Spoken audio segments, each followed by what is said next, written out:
పాపం వలన కలుగు భ్రమ. ఇది ఈరోజు మనం నేర్చుకోబోయే సంగతి బైబిల్లో నుండి. దేవుని పిల్లలుగా బైబిల్ దేవుడు మన చేతుల్లో పెట్టాడు. ఈ బైబిల్ దేవుడు మన చేతుల్లో పెట్టడానికి గల కారణం, ఈ లోకంలో న్యాయమేదో అన్యాయమేదో, దోషమేదో నిర్దోషమైనదేదో, పాపము కూడా ఏదో తెలుసుకోవడానికి ఉపయోగపడే గ్రంథమే బైబిల్. తొలి ప్రసంగంలో మీరు విన్నట్టుగా పాపం గురించి లోకానికి అసలు అవగాహన లేదండి. పాపం అంటే ఏంటో తెలీదు. పాపం గురించి మాట్లాడుకోవటం తెలీదు. ఇంకా మీరు లోపలికి వెళ్ళి ఆలోచిస్తుంటే పాపం గురించి మాట్లాడుకుంటున్న వాళ్ళందరినీ కూడా ఈ లోకం అమాయకులుగా చూస్తుంది. మీకు తెలియదు కదా అది. పాపం గురించి మనం మాట్లాడుతున్నాం అనుకోండి, లోకం వెక్కిరిస్తుంది. వీళ్ళు పాపాత్ములు అంటారా, వీళ్ళకి పాపం అంటుకుందంటారా, ఆ బైబిలు ఆ యేసుపురు పట్టుకున్న వాళ్ళందరూ పాపులు పాపులు అని ఇదే సౌండ్ రా, వీళ్ళంతా పాపులు అంటారు. విన్నారా ఎప్పుడైనా? అంటే పాపము అనేసరికి ఒక వెక్కిరింతగా, పాపం అనేసరికి ఆ పదం ఈ లోకానికి చాలా చిన్నగా కనపడిందండి. అపహాస్యం చేసేదిగా కనపడింది, వెక్కిరించేదిగా కనపడింది. కానీ ఆ పాపానికి వచ్చే జీతం ఏమని రాయబడింది బైబిల్లో?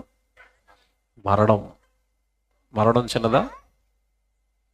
మరణం అంటేనండి శరీరానికి వచ్చే మరణం కాదు పాపానికి వచ్చే జీతం. ఆత్మకు వచ్చే మరణం, యుగ యుగాలు అంతులేని కాలం కాలిపోయేటంత భయంకరమైన మరణం పాపానికి వచ్చే జీతం. కానీ ఈరోజు పాపం గురించి మాట్లాడేవారు లేరు. పాపం గురించి మాట్లాడినా పట్టించుకునేవారు లేరు. దేవుని పిల్లలారా, నిజంగా చెప్తున్నానండి, పాఠం మీరు విన్న తర్వాత చాలా ఆనందపడతారు. మీలో ఎవరైనా తెలుసో తెలియకో తప్పులు పాపాలు కనుక చేస్తుంటే ఈ రోజు నుంచి దాన్ని విడిచిపెట్టాలన్న మంచి భావనకు మీరు వచ్చేస్తారు. ప్రతి అంశము కూడానండి దేవుడు మనకి చెప్పిస్తున్నది మనడు బాగు చేయడానికి, మనకి తన ఆవేదన నేర్పించడానికి, తన ఆలోచనలు మనకి చెప్పడానికి, మనం భూమి మీద తన పిల్లలుగా, పరలోకంలో నా కన్నతండ్రి పిల్లలుగా మనం ఎలా బ్రతకాలో ఉద్దేశాలు, ఆ ఆలోచనలు చెప్పటానికే ప్రతి మాట దేవుడు మనతో పలికిస్తాడు. దేవుని పిల్లలరా, ఈ పాపం వలన కలుగు భ్రమ, పాపం వలన కలుగు భ్రమ, పాపము వలన కలుగు భ్రమ. పాపం అనేసరికి కాస్త అవగాహన ఉంది మనకి. ఆజ్ఞాతి క్రమమే పాపం, మీరు విన్నారు. ఇప్పుడు మనం బాగా ఆలోచించవలసింది ఏంటంటే, పాపము వలన భ్రమ కలుగుతుందట. ఒక భ్రమలోనికి వెళ్ళిపోతాడట. పాపం చేస్తున్న ప్రతి వ్యక్తి కూడా ఒక భ్రమలో బ్రతుకుతాడట. భ్రమ అన్న పదానికి అర్థం తెలుసు కదా మీకు? తెలుసా? భ్రమ. చాలామంది అంటూ ఉంటారు అప్పుడప్పుడు, వీడు పెద్ద భ్రమలో బ్రతుకుతున్నాడు రా అంటే అర్థం ఏంటి? రియాలిటీకి దూరంగా బ్రతుకుతున్నవాడిని ఏమంటారు? రాబోయే కాలంలో హైదరాబాద్లో 4 కాంప్లెక్స్లు కట్టేస్తాను రాబోయే 4 నెలల్లో అన్నాడు అనుకోండి, ఏమంటారు అప్పుడు వాడిని చూసి? భ్రమలో ఉన్నాడు రా, వదిలేయండి అండి, ఏమనకండి. భ్రమ. భ్రమ. అప్పుడప్పుడు వేసవకాలంలో మెయిన్ రోడ్డు మీద వెళ్ళిపోతున్నప్పుడు తార్ రోడ్డు మీద, బ్లాక్ తార్ రోడ్ల మీద దూరంగా మీకు ఏం కనపడతాయి చెప్పండి? నిజంగా నీళ్ళేనవి? భ్రమ. భ్రమ. దీన్నే భ్రమ అంటారు. అక్కడ ఏమీ ఉండదు, ఏదో ఉన్నట్టుగా ఊహించుకోవడాన్నే భ్రమ. పాపం కూడా మనిషికి ఏం కలిగిస్తుందట? నేను చెప్పలేదండి, ఇలాంటి గొప్ప విషయాలన్నీ నాకెక్కడ తెలుస్తాయి? దేవుడు చెప్పాడు. అందుకే అంటాం, దేవుడు రాయించిన బైబిల్ను నెత్తిన మీద పెట్టుకున్నాను. ఎందుకంటాం అంటే, లోకానికి తెలియని సూపర్ సంగతులన్నీ దేవుడు ఒక్కడే చెప్పగలడండి. కౌన్సిలింగ్, మానవ జీవితానికి దేవుడు ఇవ్వగలిగినంత కౌన్సిలింగ్ లోకంలో ఉన్న ఎవడ ఇవ్వలేడు. రోజు మీరు వింటారు కదా, ఆశ్చర్యపోతారు. పాపం మనిషిని ఒక రకమైన భ్రమలో గింటేస్తుందట. ఆ భ్రమలో వాడు ఎలాగుంటాడంటే, పాపం చేస్తున్నవాడు నాకేంటి అసలు నేను సూపర్ అనుకుంటాడట. మాట బైబిల్లో ఉందా? బైబిల్లో ఉంటేనే మీకు అంశంగా మేము ఎందుకు వస్తుంది? బైబిల్లో ఉంది. హెబ్రీయులకు రాసిన పత్రిక చదువుదాం. హెబ్రీయులకు రాసిన పత్రిక 13వ అధ్యాయము, క్షమించండి 3వ అధ్యాయం అండి. హెబ్రీయులకు రాసిన పత్రిక 3వ అధ్యాయము 13 నుంచి చదువుదాం. హెబ్రీయులకు రాసిన పత్రిక 3వ అధ్యాయము 13 నుంచి చదువుదామండి. నేడు మీరు ఆయన శబ్దమును వినిన ఎడల కోపము పుట్టించినప్పటి వలె మీ హృదయములను కఠినపరచుకొనకూడని ఆయన చెప్పిన కనుక, ఇక్కడ టిక్ పెట్టుకోండి, పాపము వలన కలుగు భ్రమ చేత మీలో ఎవడునో కఠినపరచబడకుండునట్లు నేడు అనబడు సమయముండగానే ప్రతిదినము ఒకనికి ఒకడు బుద్ధి చెప్పుకొనుడి. చూసారా, పాపము వలన భ్రమ కలుగుతుందట, ఆ భ్రమ వలన మనిషి కఠినపరచబడతాడట. కనుక అలా మీరు కఠినమైపోకుండా నేడు అనే సమయం ఉండగానే మీరు ఒకరికి ఒకడు ఏం చేసుకోవాలట? బుద్ధి చెప్పుకోనండి అన్నాడు. బాగా వినండి, చాలా జాగ్రత్తగా వినాలి. పాపము వలన కలుగు భ్రమ చేత మీలో ఎవడునో కఠినపరచబడకుండా అని ఉంది అక్కడ. పాపమట మనిషిని భ్రమలోనికి గెండుతుందట, భ్రమలోనికి పడేస్తుందట. ఆ భ్రమలో పడిపోయిన మనిషట ఆ పాపము వలన కలిగించే భ్రమ వలన కఠినమైపోతాడట, కఠినంగా మారిపోతాడట, కఠిన హృదయాన్ని తెచ్చుకుంటాడట. వాడి హృదయం పాషాణం అయిపోతుందట, కఠినమైపోతుందట. ఈ కఠినమైపోవడానికి గల కారణమట పాపము వలన కలుగు భ్రమ. అప్పుడప్పుడు చూడండి, అదిగో నీళ్ళు, అదిగో నీళ్ళు, అదిగో నీళ్ళు, తారు రోడ్డు మీద వెళ్తున్నప్పుడు అదిగో నీళ్ళు అని భ్రమలో వెళ్తాడు. ఇక నీళ్ళు వచ్చేస్తానని అక్కడికి వెళ్ళేసరికి నీళ్ళు ఉంటాయా? ఉండవు. భ్రమ ఏమైపోయింది? ఇప్పుడు విడిపోయింది. ఒరే, ఇది అంతా ఉత్తుత్తు భ్రమేరా. రియాలిటీలోకి వస్తాడు ఎప్పటికైనా, రావడానికి టైం పడుతుంది. ఈలోపు పాపము మనిషిని ఈ అసలు తత్వంలోనికి, ఒరిజినాలిటీలోనికి, ఆ పాపంలోంచి బయటకు పడేసే లోపుగా ఈ పాపము మనిషిని ఎలా మార్చేస్తుందట? కఠినమైపోతాడట, రావటం చాలా కష్టమైపోతుందట. చెప్తాను, జాగ్రత్తగా వినండి. మంచి పాఠం వింటున్నారు మీరు. పాపం గురించి ఒక అవగాహన వస్తేనే తప్పండి అది ఎలా కఠినపరుస్తుందో మనకు తెలియదండి. పాపం గురించి ఒక అవగాహన రావాలి. మొదటిగా మీకు చెప్తున్నది ఏంటంటే, తొలి ప్రసంగం మంచి ప్రసంగం చెప్పారు ఆయన, వైస్ ప్రిన్సిపల్ గారు. పాపం ఆజ్ఞలు ఉన్నాయి కదా కొన్ని, అవి మాత్రమే పాపం అనుకున్నామండి. ఇంకా మీకు చెప్పాలి అంటే, వ్యభిచారం పాపం, దొంగతనం పాపం, నరహత్య పాపం, ఇవన్నీ దేవుడు చెయ్యొద్దు అన్నాడు కనుక ఇవన్నీ ఏంటి? ఇప్పుడు పాపాలు. పాపానికి రెండో అర్థం కూడా చెప్తున్నాడు, జాగ్రత్తగా వినాలి. పాపానికి రెండో అర్థం కూడా ఉంది. దేవుడు వ్యభిచారం చేయొద్దన్నాడు, నరహత్య చేయొద్దన్నాడు, అబద్ధాలు ఆడొద్దన్నాడు, మోసాలు చేయొద్దన్నాడు, నీతిగా యథార్థంగా బ్రతకమన్నాడు. సో నేను అలాగే బ్రతుకుతున్నాను, ఎవరికి హత్య చేయటం లేదు, ఎవరిని మోసం చేయటం లేదు, ఎవరిని తిట్టడం లేదు, ఎవరిని కొట్టడం లేదు. ఇప్పుడు నేను ఏం చేయట్లేదు, పాపం చేయట్లేదు. ఇది నిజమేనా? ఆజ్ఞ అతిక్రమమే పాపం అన్నప్పుడు, ఆజ్ఞలు అనగానే మనం ఏమనుకున్నామంటే చెడ్డ పనులు దేవుడు చెయ్యొద్దు అంటాడండి. ఆ చెడ్డ పనులు ఏమీ నేను చేయట్లేదండి, కాబట్టి ఇప్పుడు నేను ఎవరిని? పరిశుద్ధుని అని మనకి మనం సర్టిఫికేట్ ఇచ్చేసుకున్నాం. చాలా మంది అలాగే ఇచ్చేసుకుని ఉంటారు. నా గురించి నీకు తెలియదు, బాప్తీసం తీసుకుని 30 సంవత్సరాలు అయింది, ఇప్పటి వరకు ఒక అబద్ధం ఆడలేదు నేను అంటాడు ఆయన. జాగ్రత్తగా వినండి, చెప్తాను. ఇల్లు పాపలే, ఇది ఒక రకమైన పాపం. ఇది చెప్తాను. నేను బాప్తీసం తీసుకుని 30 సంవత్సరాలు అయింది, ఎవడిని ఇప్పుడుకొచ్చి పల్లెత్తు మాట అనలేదు. యేసుప్రభు గురించి కూడా ఏమీ మాట్లాడను, ఎవరితోనూ ఏమీ మాట్లాడను. బైబిల్ గురించి కానీ యేసుప్రభు గురించి కానీ ఏం మాట్లాడను. నేను ఎవరిని అనుకుంటున్నావు? పరిశుద్ధుడిని అంటున్నారు. ఇప్పుడు బైబిల్ తీయండి. ఇంకో పాపం చెప్పాడు దేవుడు. యాకోబు గారు రాసిన పత్రిక తీయండి అందరం. 4వ అధ్యాయము 17వ వచనం చూద్దాం. యాకోబు గారు రాసిన పత్రిక 4వ అధ్యాయము 17వ వచనం అందరు తీయాలి. యాకోబు గారు రాసిన పత్రిక 4వ అధ్యాయము 17వ వచనం. కాబట్టి మేలైనది చేయ ఎరిగియు అలాగు చేయని వానికి అబ్బా, ఇక్కడ ఇంకోటి చెప్పాడు చూడండి. పాపం ఇంకొక రకంగా నీ దగ్గరకు వస్తుందట. ఎలాగొస్తుంది? మేలైనది చేయ నెరిగియు అలాగు ఎవరైతే మేలు చేయటం లేదో వాళ్ళకు కూడా ఏం కలుగుతుందట? పాపం కలుగుతుంది. ఇదేంటండి ఇది? ఎలాగుందండి ఇది? ఇంతకాలం మాకు పాపం అంటే ఆ 10 ఆజ్ఞలు పాటిస్తే చాలు, మేము పాపులం కాదు పరిశుద్ధులు అనుకున్నాం. కానీ ఇక్కడ ఇంకొక రకమైన పాపం మనం చేసాం. ఏంటా పాపం అంటే, దేవుడు చెయ్యొద్దు అన్నవి చేయటం మానేశారు. వెరీ గుడ్, మంచోళ్ళు మీరు. వ్యభిచారం చేయొద్దు అన్నాడు, నరాజ్యం చేయొద్దు అన్నాడు, దొంగతనాలు చేయొద్దు అన్నాడు. ఏమంటే ఇవన్నీ మానేశారు. దేవుడు చెయ్యొద్దు అన్నవన్నీ మానేశారు. Very good. దేవుడు చెయ్యండి అని చెప్పినవి ఉన్నాయి, అవి చేశారా? ఇప్పుడు అర్థమవుతుంది కొంచెం నెమ్మదిగా. నా ప్రసంగాలు ట్రాక్ ఎక్కే వరకే ఇబ్బంది అండి. వన్స్ ట్రాక్ ఎక్కిందంటే ఇంకా వెళ్ళిపోతూనే ఉంటుంది. అలాగా గంట వరకు ట్రాక్ ఎక్కాలి. హైవే రోడ్కి ఎక్కే వరకే కారు ఇబ్బంది అండి.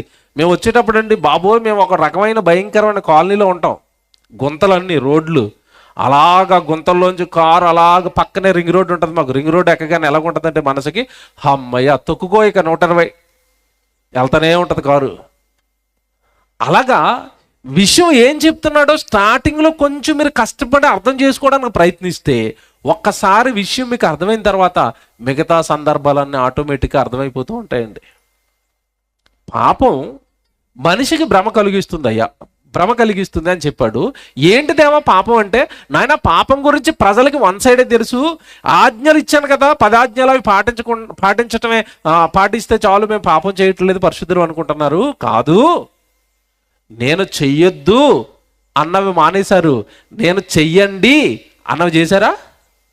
మరి ఇదేమవుతుంది? పాపం అవుదా? మీరు సర్వలోకానికి వెళ్ళి సర్వసృష్టికి సువార్తను ప్రకటించండి, ఈ ఆజ్ఞ నాకు తెలియదు అన్న వాళ్ళు చేయొద్దండి సభలు ఎవరైనా ఉంటే. అసలు ఈ వచనం అసలు జీవితంలో వెళ్ళలేదు అన్న వాళ్ళు చేయొద్దండి. ఉన్నారా? అందరికీ తెలుసా? ఏం తెలుసు? మీరు సువార్త చెయ్యండి అన్నాడు. రొట్టె ద్రాక్షరసం తీసుకునేటప్పుడు ప్రతి వారం మనకేం చెప్తారు? రొట్టె ద్రాక్షరసం ఇచ్చేటప్పుడు, మీరు ఈ రొట్టె తిని ఈ పాత్రలోనే త్రాగునప్పుడల్లా ప్రభు వచ్చే వరకు ఆయన మరణమును ప్రచురించండి. రొట్టె ద్రాక్షరసం తీసుకుంటున్న వారులారా ప్రభు మరణాన్ని ప్రచురించండి అనగా, ప్రభు మరణం అనగానే ప్రభు మరణ సమాధి పునరుత్థానాలే సువార్త, వాక్యం చెప్పండి అన్నాడు. మరి ప్రతి వారం రొట్టె ద్రాక్షరసం తీసుకుంటున్నారు కదా, మీరు ఎవరికి సువార్త చెప్తున్నారు? చెప్పారా? చెప్పరు. పోనీ ఇలాంటి సువార్త సభల సంఘం పెడుతున్నప్పుడు, అమ్మో నేను ఎలాగ చెప్పలేకపోతున్నాను, మీరు 2 రోజులు మహాసభలు పెడుతున్నారు కదా, ఎవడు మా కుటుంబం ఖర్చు పెట్టుకుంటాం, ఇంకొక రోజు పెంచండి, 3 రోజులు పెట్టండి అని ఎప్పుడైనా అంటావా? మనం చెప్పించాం, మనకి ఏమీ సంబంధం లేదన్నట్టుగా రొట్టె ద్రాక్షరసం తిని మూతి తుడుచుకుని ఇంటికి వెళ్ళిపోతూ ఉంటాం. అది కదండి మనం చేసేది. ఇప్పుడు పాపం ఇంకో రూపంలో మనకు అంటుకుంది. జాగ్రత్తగా వినాలి. పాపం ఇంకొక రూపంలో మనకు అంటుకుంది. ఏంటంటే, పాపాలు చెయ్యొద్దు నాయన, వ్యభిచారం పాపం, దొంగదానం పాపం అనగానే ఆపేసావు. వెరీ గుడ్, మంచోడు నువ్వు. మరి చెయ్యమనేవి చేయట్లేదు కదా. నేను ఇక్కడ మీకు అర్థం కావడానికి ఉదాహరణ చెప్తాను, జాగ్రత్తగా వినండి. స్కూల్లో పిల్లోడు వచ్చాడు బ్యాగ్ కట్టుకుని. టీచర్ వచ్చి, ఒరే అల్లరి చేయొద్దురా, సైలెంట్గా ఉండండి అన్నది. వీడు బుద్ధిమంతుడిలాగా నోటి మీద ఏలేసుకుని అలాగ ఉండిపోయాడండి. అందరూ అల్లరి చేస్తున్నాడు, వీడు మాత్రం ఇలాగ ఉన్నాడు. అప్పుడు టీచర్ ఏమనుకుంటుంది? బా ఏం మంచోడండి, వీడు చూడండి, వీడు ఎంత బాగున్నాడండి, అల్లరి చేయడండి, నోటి మీద వేలేసుకున్నాడండి. అంతే, మాస్టర్ పాఠాలు అయిపోయి అందరూ హోంవర్క్లు ఎవరు చేశారో రండ్రా, హోంవర్క్ పుస్తకాలు పట్టుకుని రండ్రా అన్నది. అందరూ పట్టుకెళ్ళారు. ఈ నోటి మీద వేలేసుకుని కూర్చున్నవాడు, నేను చెయ్యలేదు టీచర్ అన్నాడు. మంచోడా? అల్లరి చెయ్యొద్దు అన్నది మానేశాడు. హోంవర్క్ చెయ్యి అని చెప్పింది కదా, చేశాడా? ఇప్పుడు వీడు మంచోడా చెడ్డోడా నాకు చెప్పాలి. వేస్తుందని అడ్డు మీద ఇదా?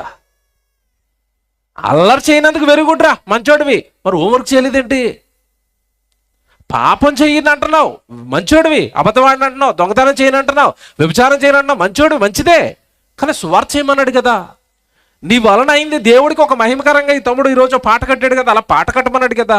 ప్రసంగం చేయమన్నాడు కదా, నిన్ను ఏదైనా నీ ఆర్థిక కష్టాన్ని ఇచ్చి ఇలాంటి సభలు పెట్టమన్నాడు కదా, ఏదో ఒక దైవజనుడిని మీ ఊరికి తీసుకెళ్ళి మీ ఊర్లో సభలు పెట్టమన్నాడు కదా, నీ నీ భుజాల పైన సువార్త ప్రకటించవలసిన బాధ్యత భారాన్ని మోపాడు కదా, అది నువ్వు చేస్తున్నావా? అదే యాకోబు 4:17 ఏంటంట, మేలైనది చేయనెరిగియు. అలాగూ ఎవరైతే మేలు అనగానే ఏంటి చెప్పండి? లోకానికి క్రైస్తవుడు చేసే మేలు ఏంటి చెప్పండి? అసలు మేలు ఏంటి చెప్పండి? సువార్తకు మించిన మేలుందా? సువార్తకు మించిన గొప్ప పని ఏదైనా ఉందా? లేదండి. ఆ మేలు నువ్వు చెయ్యకపోతే నువ్వు కూడా ఎవరంటే ఇప్పుడు పాపివే. బాగా వినండి, ప్రసంగం బాగా వినాలి.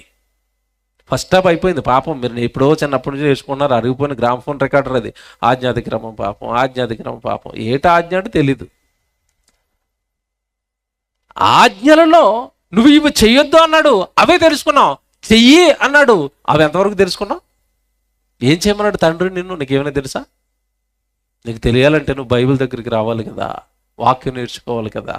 అప్పుడు కదా నీ తండ్రి నిన్ను ఎలా ఉండమన్నాడో, ఏం చేయమన్నాడో నీకు అర్థమవుతుంది. Very good.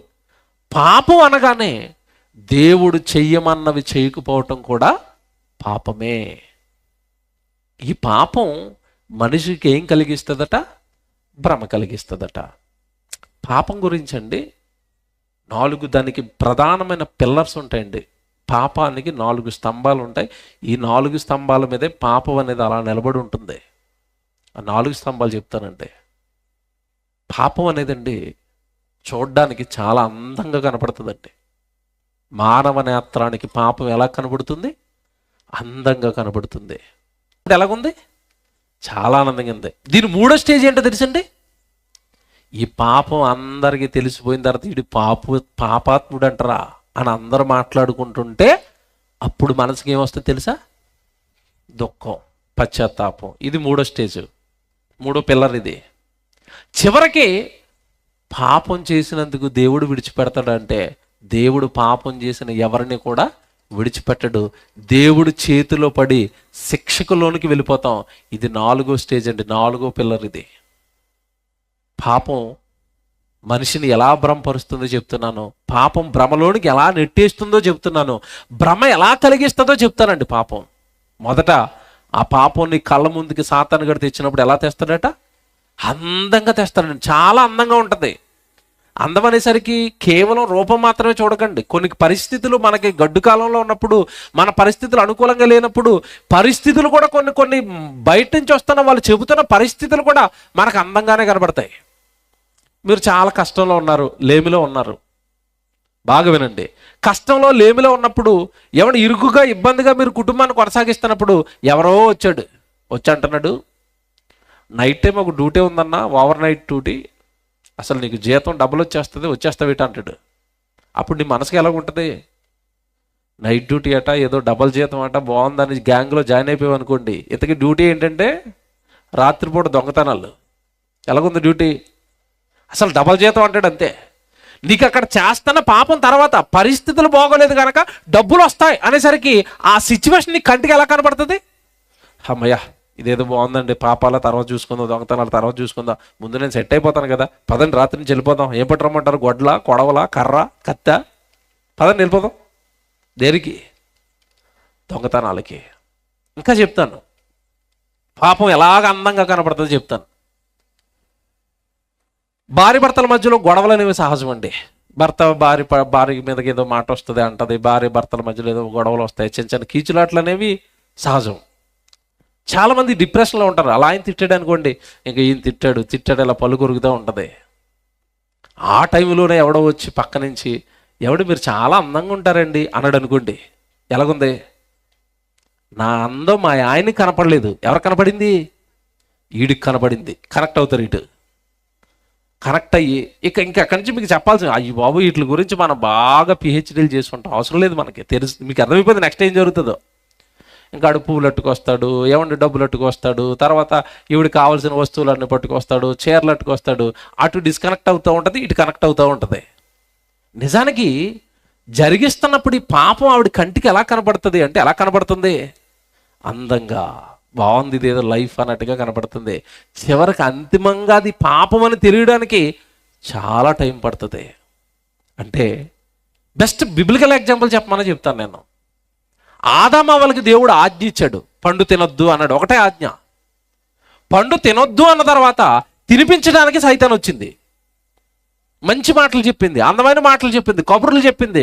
ఎవడు చక్కగా దైవత్వంలో, దేవుడి సహవాసంలో, దేవుడి పిల్లలుగా బ్రతుకుతున్న వాళ్ళకి కబుర్లు చెప్పి చెప్పి చెప్పి చెప్పి చివరికి ఆ అవ్వమ్మను కన్విన్స్ చేసింది. కన్విన్స్ ఏ విషయంలో చేసింది? బాగా వినాలి. ఏ విషయంలో చేసింది తెలుసా? దేవుడు ఏదైతే చెయ్యొద్దు అంటాడో ఆ విషయం నీతో చేయించటమే దెయ్యం, అదే పాపం. కన్విన్స్ చేసింది. పండు తింటే మీరు దేవతలు అయిపోతారని చెప్పింది. దేవుడు మీకు అబద్ధం చెప్పాడు అని చెప్పింది. వెంటనే ఏం జరిగిందో తెలుసండి? అవ్వమ్మ వెళ్ళింది ఆ పండు తినడానికి. అంతకుముందు చాలాసార్లు ఆ పండు చూసింది. ఈ సైతానుగాడు నువ్వు తింటే దేవత అయిపోతావు, దేవుళ్ళు అయిపోతారు అని చెప్పగానే ఆ పండు అవ్వమ్మ కంటికి ఎలా కనపడుతుందట తెలుసా మీకు? బైబిల్ ఏం మాట ఉంటుందో? అందమైనదియు రమ్యంగా కనపడుతుందట. ముందు మామూలుగానే కనబడింది. అపవాదం వచ్చి తింటే దేవతలు అయిపోతారని కానీ పండు ఎలా కనపడుతుంది? అది అందంగా కనపడుతున్నది పండా పాపమా? పాపం కంటికి ఎలా కనపడుతుంది? అందంగా. అందంగా. పురుషుల గురించి చెప్తానండి.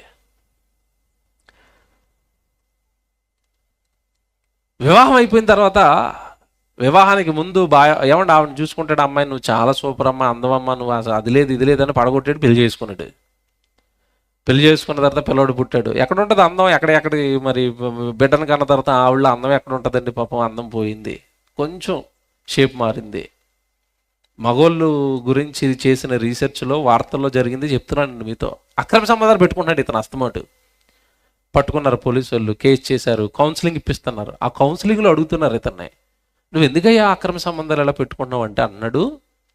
అతను చెప్పిన డైలాగ్ యాజ్ డీజ్గా చెప్తున్నాను నేను మీకు. నాదే కదండి అందరిది ఇదే అంటున్నాడు. మా భర్తలు అందరిది ఇదేనండి బాధ అంటున్నాడు. ఏంటయ్యా బాధ అంటే, పెళ్ళైపోయి పిల్లలు పుట్టిన తర్వాత నా భార్య తప్ప నాకు అందరూ అందంగా కనపడతారు అంటున్నాడు. చూడండి ఇదేందో, ఆయన భార్య తప్ప మిగతా వాళ్ళందరూ అలా కనపడతారట, అందంగా కనపడుతున్నారట. ఇప్పుడు ఇది అందంగా కనపడుతున్నది అందమా పాపమా? చూసారా, పాపం వీడికి కంటికి ఎలా కనపడుతుందట? పక్కోడు భార్య అందం కనపడుతుందంటే ఈవిడిలో అందం కనపడలేదట. ఇదేటోనండి, లోకంలో ఒక సామెత ఉంది, పుల్లంటి కూర ఎలా ఉంటుందట? పొరుగింటి కూర పుల్లగా ఉంటుందట. ఇంట్లో ఎంత మంచి కూర ఉన్నా సరే బాగలేదు అంటాడు. పొరుగింటి పుల్లని కూర రుచి ఎక్కువట, అది కరెక్ట్ సామెత, మర్చిపోయానండి. అంటే మనిషి ఎలా మారిపోయాడు అంటే, తన భర్త అందంగా కనపడటం లేదు, తన భార్య అందంగా కనపడటం లేదు, తన భర్త నచ్చటం లేదు, తన భార్య నచ్చటం లేదు, పక్కోళ్ళు భార్య నచ్చుతుంది, పక్కోళ్ళు భర్త నచ్చుతున్నాడు. అంటే పాపం మనిషి కంటికి ఎలా కనపడుతుంది? అందం. అందం. Very good. ఇప్పుడు ఈ అందానికి రెండో స్టెప్ ఏం చెప్పాను? పాపంలో అందానికి రెండో స్టెప్ ఏంటి? ఈ అందం మోజులో పడిపోయి, ఆనందం మోజులో పడిపోయి జతకట్టేశారు. జతకట్టేసి చట్టా పట్టాలు వేసుకుని తిరుగుతూ ఉంటే ఎలాగుంది? మా ఆయన ఏమి కొండ బయటకు వచ్చినప్పుడు ఈయన చూడండి, అది కావాలా అంటాడు, ఐస్ క్రీమ్ అంటున్నాడు, ఏమండి స్వీట్ కావాలా అంటున్నాడు, అది ఎక్కుతావా అంటున్నాడు, ఇది ఎక్కుతావా అన్నాడు. అబ్బబ్బబ్బబ్బబ్బా, ఆనందంలో తేలి ఆడుతుంది, ఎవడో తెలియకుండా పక్క నుంచి ఫోటో తీసి అలా ఆయనకి పంపించాడు. ఎలాగుంది ఇప్పుడు? ఆనందం కదా. అక్రమం చేస్తున్నప్పుడు ఏమొస్తుంది?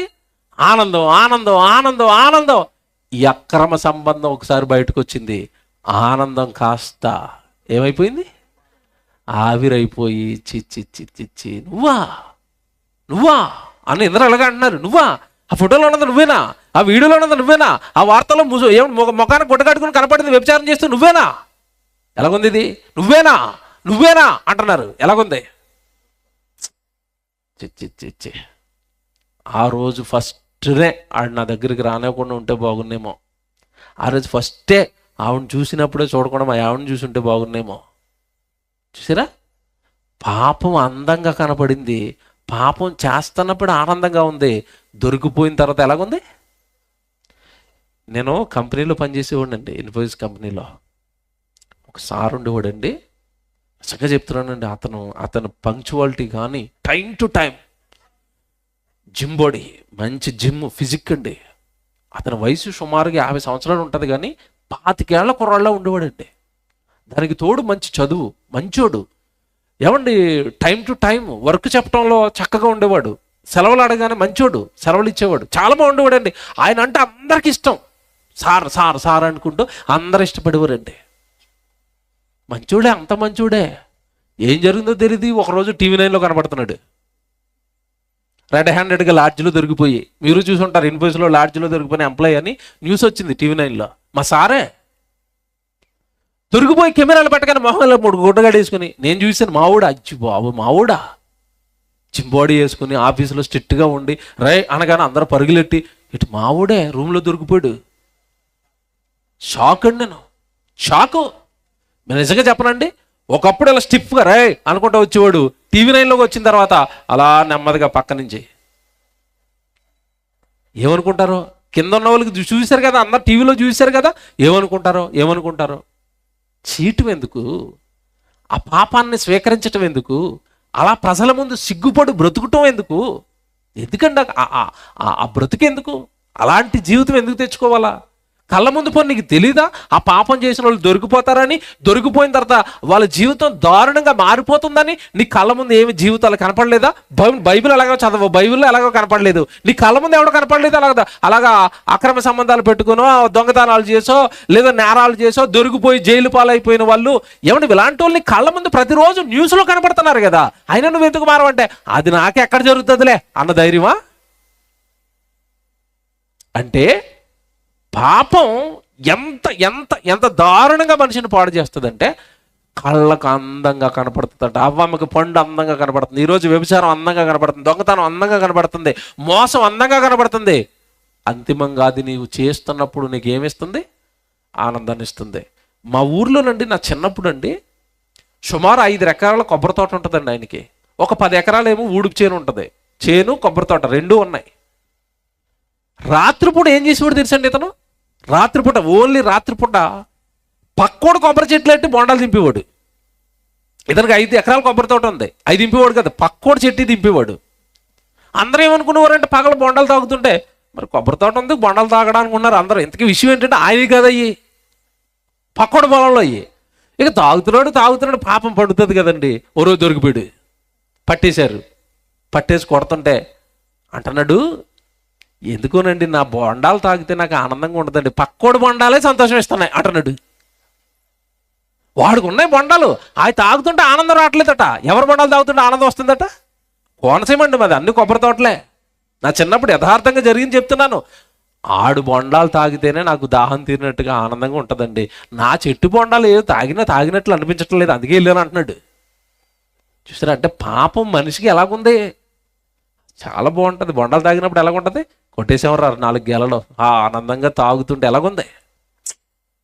పాపం బాగా వినండి, పాపం అందంగా ఉంటుందండి, అందంగా ఉంటుంది. మళ్ళీ చెప్తున్నాను, అసలు అది నీకు పాపం అన్నట్టుగా కూడా తెలియదండి. అందంగా ఉంటుంది, చాలా అందంగా ఉంటుంది, చాలా నీట్గా ఉంటుంది. పడిపోయి చేసిన తర్వాత చాలా హ్యాపీగా ఆనందంగా ఉంటుంది. ఒకానొక రోజు నువ్వు దొరికిపోతావండి. దొరికిపోయినప్పుడు పశ్చాత్తాపం, ఏడుపు. మీకు మాట చెప్తున్నాను, బాగా రాసి పెట్టుకోండి డైరీల్లో.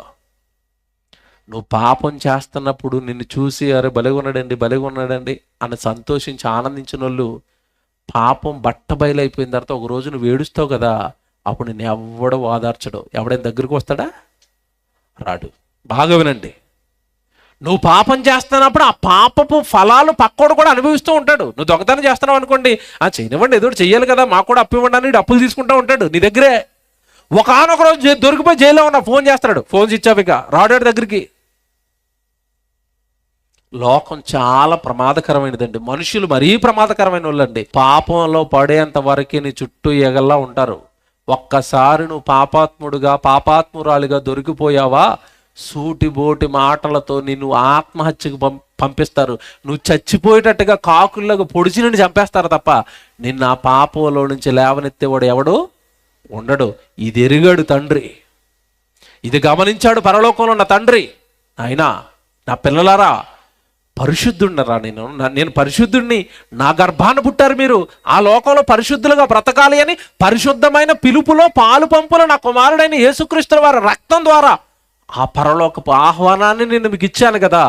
పరిశుద్ధులుగా మిమ్మల్ని చేసిన తర్వాత ఆ పాపము భయంకరమైనదని బైబిల్లో నేను రాయించిన తర్వాత మీరు ఆ పాపం జోలికి వెళ్ళకండి అని చెప్పటానికే ఈ హెబ్రీ పత్రిక 3వ అధ్యాయం అంతా రాశాడండి. మీరు చూద్దరు కానీ 3వ అధ్యాయంలో మొదటి వచనం ఒకసారి చూడండి. అక్కడ ఏమంటాడు, ఎంత బాగా చెప్తాడు చూడండి. దేవుడు ఎంత ఇష్టం అండి మనుషులంటే దేవుడికి. హెబ్రీయులకు రాసిన పత్రిక 3వ అధ్యాయం మొదటి వచనం చూడండి ఏమంటున్నాడు, ఇందువలన పరలోక సంబంధమైన పిలుపులో పాలు పొందిన పరిశుద్ధ సహోదరులారా. మీరు ఎవరనుకుంటున్నారు?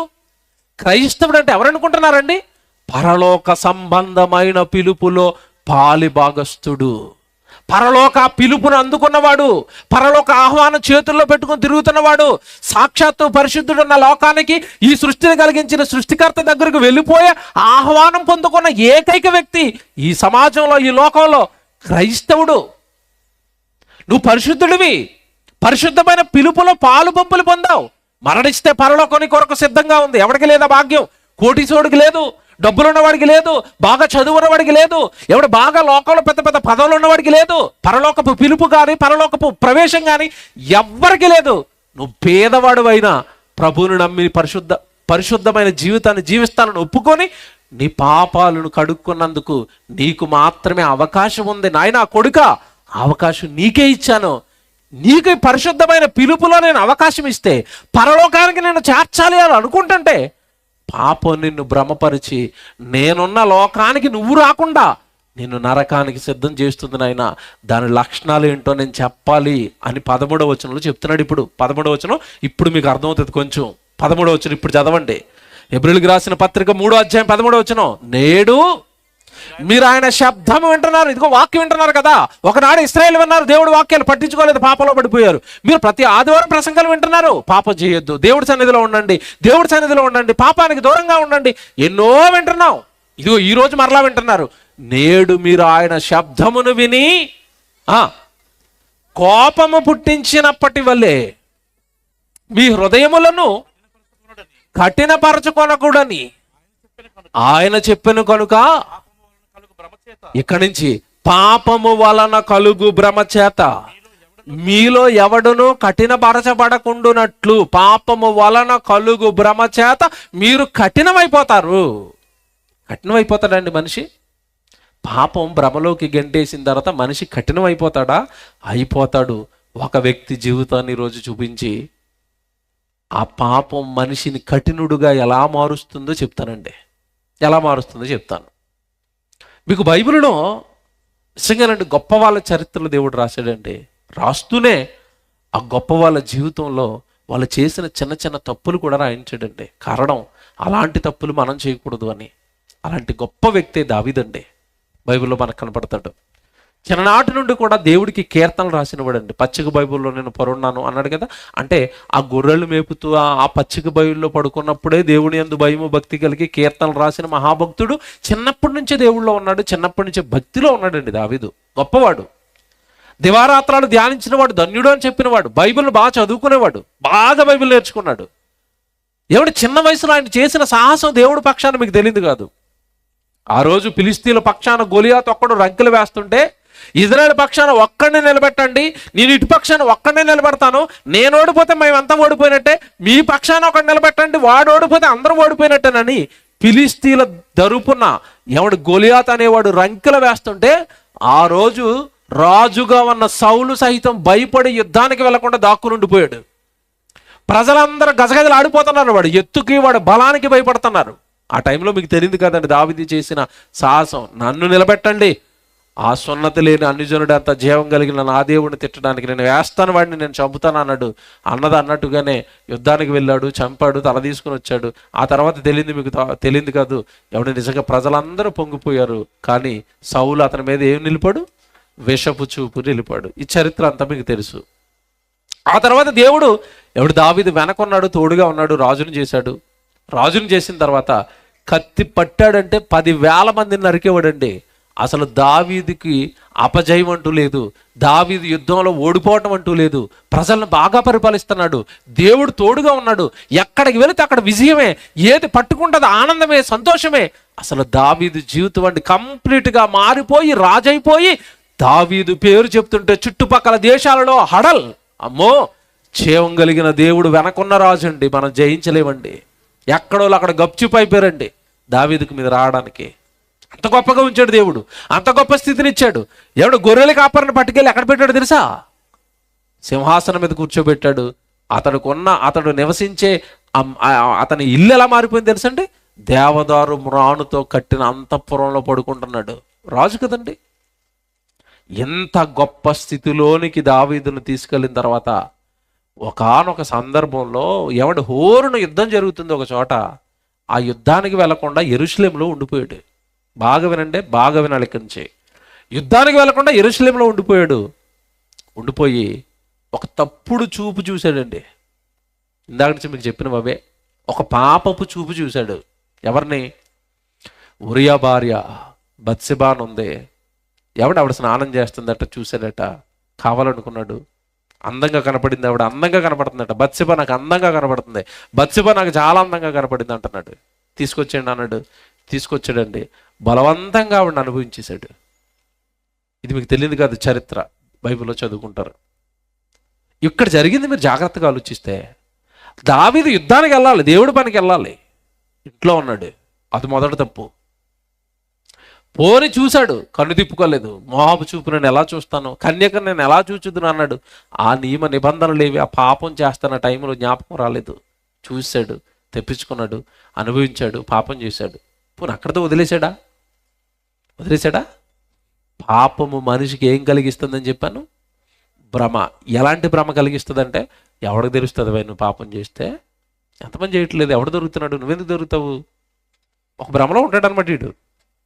లోకంలో ఒక సామెత ఉంటుంది, పిల్లి పాలు తాగేటప్పుడట ఎలా తాగుతుందట? కళ్ళు మూసుకుని పిల్లి తాగుతుందట పాలు. మీరు విన్నారా ఎప్పుడన్నా? పాలు మామూలుగా తాగొచ్చు కదా, ఎలా తాగుతుందట? కళ్ళు మూసుకుని. అంటే దాని అర్థం ఏంటంటే, నేను కళ్ళు మూసుకుంటే నేను ఎవడ కనపట్టలేదని. ఇందుకు ఇది ఎవరికి కనపట్టలేదా? అందరూ దీనికి కనపట్టలేదా? దొంగతనంగా పాలు తాగేస్తుందండి, యజమానుడు ఎక్కడ చూసేస్తాడని ఇది కళ్ళు మూసుకుంది. పాపం కూడా అలాంటిదేనండి, మన కళ్ళు మూసేస్తుంది, అందరు కనపడతాం మన పాపం చేస్తున్నట్టుగా. విషయం ఏంటంటే, నేను ఎవరికి తెలియట్లేదు, అన్ని సీక్రెట్గా జరుగుతున్నాయి అనుకుంటాం. అందరూ మన గురించే మాట్లాడుకుంటారు. పాలు ఎలాగ కళ్ళు మూసుకుని పిల్లి తాగుతుందో, పాపం చేసేవాడు కూడా ఒక భ్రమ ఉంటుంది. నేను ఎవరికి దొరుకుతాను, నన్ను ఎవడ చూడట్లేదు, అంతా రహస్యం అనుకుంటున్నారు. దావీదు కూడా అలాంటి భ్రమే వచ్చింది. నేను బత్షెబాని తెప్పించేసుకున్నానండి. ఎవడు చూశాడు? ఎవరైనా చూసారా? ఒకవేళ చూసినా, ఎరా నువ్వు చూసావా అన్నాడు అనుకోండి రాజు. కింద ఏమంటాడు? అయ్యో బాబు, నేను ఏం చూడలేదు ప్రభా అంటాడు. భయపడి. నిజంగా చూడలేదా? చూశాడు. భ్రమలో ఉన్నాడు దావీదు, భ్రమలోకి వెళ్ళిపోయాడండి. పాపం భ్రమ కలిగిస్తుందండి. పోనీ ఎక్కడితో ఆగాడు అంటే, బాగా వినండి, వాక్యం అండి. పాపము వలన కలుగు భ్రమ చేత మీలో ఎవడునూ కఠినపరచబడకుండునట్లు అన్నాడా? పాపం మొదట భ్రమ కలిగిస్తుందట, ఆ భ్రమ తర్వాత ఏం చేస్తుందట? కఠినంగా మార్చేస్తుందట. దావీదుని ఎలా కఠినంగా మార్చింది అంటే, ఆవిడ తెచ్చుకుని అనుభవించటమే తప్పు, తర్వాత పాపానికి అలవాటు పడిపోయాడు కదా, కఠినంగా అయిపోయింది. ఇప్పుడు నెక్స్ట్ స్టేజ్ ఏంటో తెలుసా? ఏమంటున్నాడు తెలుసా? ఈవిడ నాకు శాశ్వతంగా నాతోనే ఉండిపోవాలంటే ఇప్పుడు నేను ఏం చేయాలి? ఈవిడిని పెళ్లి చేసుకోవాలి. పెళ్లి చేసుకోవాలంటే ఈవిడికి ఆల్రెడీ ఎవరున్నారు? భర్తన్నాడు. ఎవరక్కడా అని పిలిచాడు. సైనికులు వచ్చారు. ఇలా ఆయన ఎక్కడున్నాడో కనిపెట్టి ఇతడిని యుద్ధం గట్టిగా జరుగుతున్న ప్లేస్లో పెట్టండి. అతడు ఏం చేస్తారో నాకు తెలియదు, అతడు చచ్చిపోవాలా. రహస్యంగా వ్యభిచారం చేసేసాడు. వ్యభిచారంలో కఠినపరచబడి ఇప్పుడు దేనికి సిద్ధమవుతున్నాడు? నరహత్యకు సిద్ధమవుతున్నాడు. కఠినపరచబడ్డా? పాపం మీద పాపం. అంటే పాపం ఎలాంటిదంటే, ఒక తప్పు చేస్తుంది, ఏం జరిగింది ఇంకోటి చేయి అంటది, ఏం జరిగింది ఇంకోటి చేయి, ఏం జరిగింది ఇంకోటి చేయి అంటే కఠినం అయిపోతాం. ఇక అమ్మో వెనక్కి వెళ్దామంటే వెనక్కి వెళ్ళినది, ఇక ముందుకే వెళ్ళు. పాపం బాగుంది, హాయిగా ఉంది కదా, ముందుకే వెళ్ళి వెనక్కి వెళ్ళకు. వెనక్కి వెళ్ళనివ్వదండి. ఒక్కసారి మీరు పాపానికి అలవాటు పడిపోయారా, ఇంకా వెనక్కి వెళ్ళనివ్వదు అది. నీ పాత జీవితం, ముందున్న జీవితం, శ్రేష్టమైన జీవితం ఉంది కదా, అందులోకి వెళ్ళనివ్వదు. ముందుకే వెళ్ళి ఇంకోటి చేయి, ఇంకోటి చేయి, ఇంకోటి చేయి, ఇంకోటి చేయి, ఇంకోటి చేయి. మీకు తెలియదు కదండి, అన్యాయంగా, అక్రమంగా. పాపం మంచోడండి, ఉరియా చాలా మంచోడు, భక్తిపరుడు, రాజు అంటే కూడా చాలా ఇష్టం. అన్యాయంగా, అక్రమంగా చంపించేసాడండి. చంపించేసిన తర్వాత మీకు తెలియదు కాదు, ఈమె గర్భవతి అయిపోయింది అని చంపించేశాడు. చంపించేసిన తర్వాత ఏం కాదన్నట్టుగా సైలెంట్గా ఉన్నాడు. ఈలో ప్రవక్త వచ్చాడు రాజు దగ్గరికి. ప్రవక్త రాగానే గడగడ గడగడ గడగడ ఏం మాట్లాడుతున్నాడో, దావీదు ఏమంటున్నాడో ఒక్కసారి మీరు చూస్తే, రాత్రి చాలా భయం వేస్తుందండి. దేవుడు పంపాడు, ఎవరో చూడలేదని దావీదు అనుకున్నాడు. నువ్వేం చేసినా ఒక ఆయన చూస్తాడు. ఎవరు? దేవుడు. ఆయన చూశాడు ఇదంతా, కబురు పంపాడు దావీదు దగ్గరికి. ఏమని అంటున్నాడో ఒక మాట చూద్దాం. సమూయేలు 2వ గ్రంథం 11వ అధ్యాయం చూడండి. 2వ గ్రంథం 11వ అధ్యాయము 27 చదువుదాం చూడండి. 11వ అధ్యాయము సమూయేలు 2వ గ్రంథం 11వ అధ్యాయం 27 వచనం.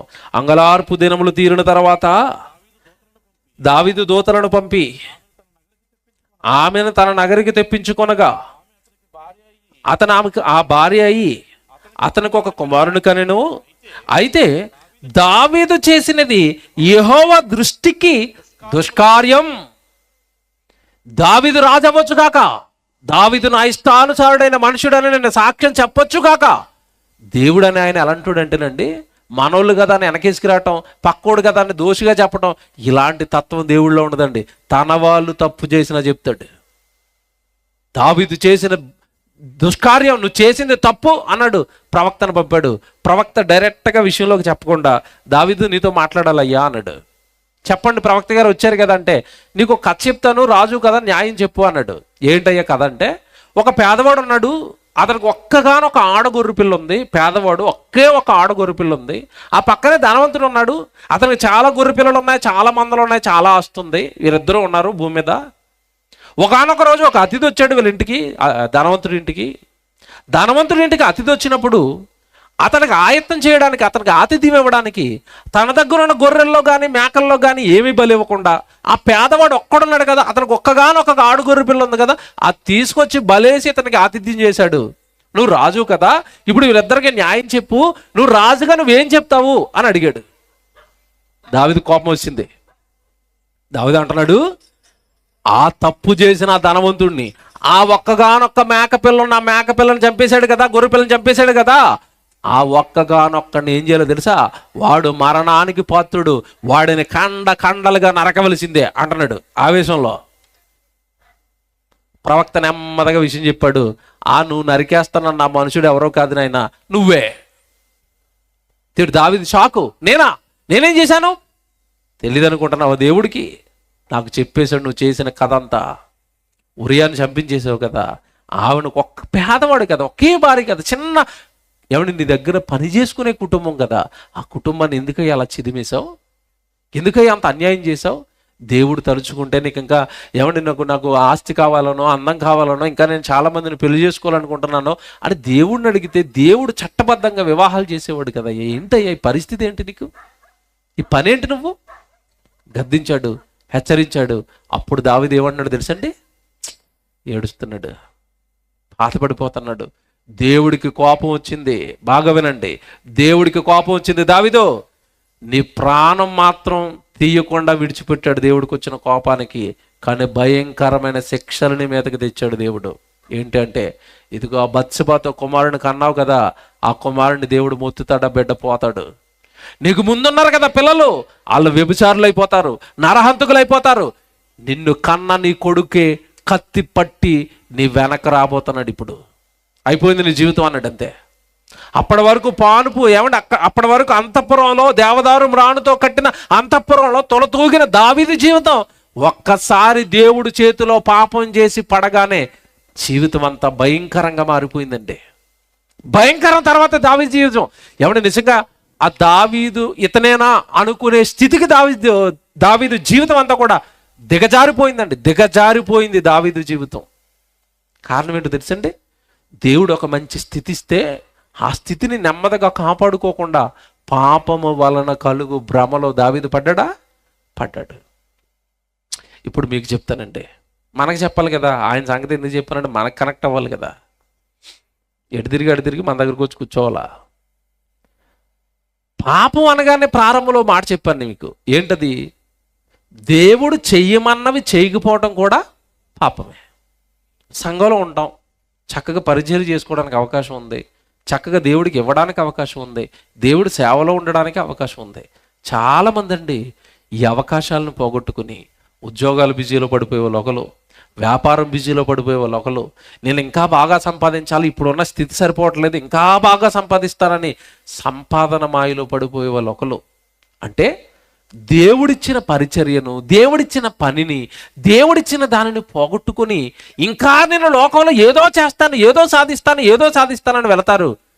ఇదంతా ఏంటో తెలుసండి, పాపం. నువ్వు ఇంకా హైట్కి వెళ్ళిపోతే ఇంకా బాగా పనిచేస్తావని నీకు ఒక భ్రమేసింది. అది ఉన్న పనిని పోగొడుతుంది, ఉన్న సంఘంలోంచి లాగేస్తుంది, నీ చేతికి దేవుడిచ్చిన పనిని నువ్వు పోగొట్టుకునేటట్టుగా చేస్తుంది. ఇంకా చెప్పనా, మా దగ్గరకు ఒక సహోదరులు వచ్చేవారు. నేను అప్పుడు వాక్యం నేర్చుకుంటున్న తొలినాళ్ళలో వచ్చేవారు. వాళ్ళ సభలు పెట్టించారు, గొప్పగా వెలిగారు ఒకప్పుడు.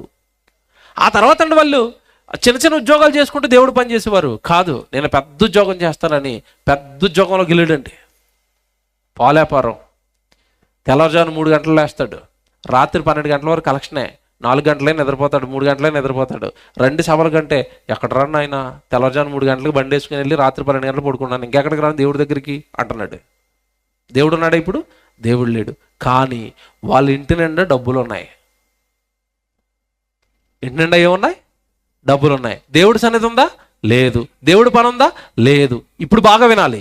ఇప్పుడు ఇతను ఏమనుకుంటాడు? డబ్బులు వస్తున్నప్పుడు వ్యాపారానికి వెళ్ళిపోతున్నాడు, బాగా డబ్బులు వస్తున్నప్పుడు వ్యాపారానికి వెళ్ళిపోతున్నాడు, బాగా డబ్బులు వస్తున్నప్పుడు ఏమనుకుంటున్నాడు? అది పాపం, దేవుడికి దూరంగా ఉండటం. కానీ పాపం ఇతనికి ఏం కలిగిస్తుంది? నువ్వు సూపర్గా ఉన్నావాయ్, నీకేంటి గలగలమంటూ డబ్బులు ఎప్పుడు క్యాష్ కౌంటర్లో, ఒక కారు, ఏమన్నా మొన్న ఇల్లు కొన్నాను, ఏంటి చేతికి ఉంగరాలు పెట్టాను, నీవు బాగున్నావు అంటుంది. ఇదేంటి భ్రమ? నిజంగా బాగున్నాడా? బాగా అడుగుతున్నాడు, బాగా వినాలి ఇక్కడ కూర్చున్న వాళ్ళు. ఇది భ్రమ, నిజంగా బాగున్నాడా? భ్రమ. ఎలా భ్రమ అంటాం తెలుసండి? బైబిల్లో మీకు ఇద్దరు కనపడతాడు, ధనవంతుడు, లాజరు. ఈ ధనవంతుడు ఒక భ్రమలో ఉన్నాడు, తింటాను, త్రాగుతాను, సుఖిస్తాను, నాకేంటి అంటున్నాడు. దేవుడు వచ్చే రోజు చంపేశాడు. భ్రమ పోయిందా? పోయింది.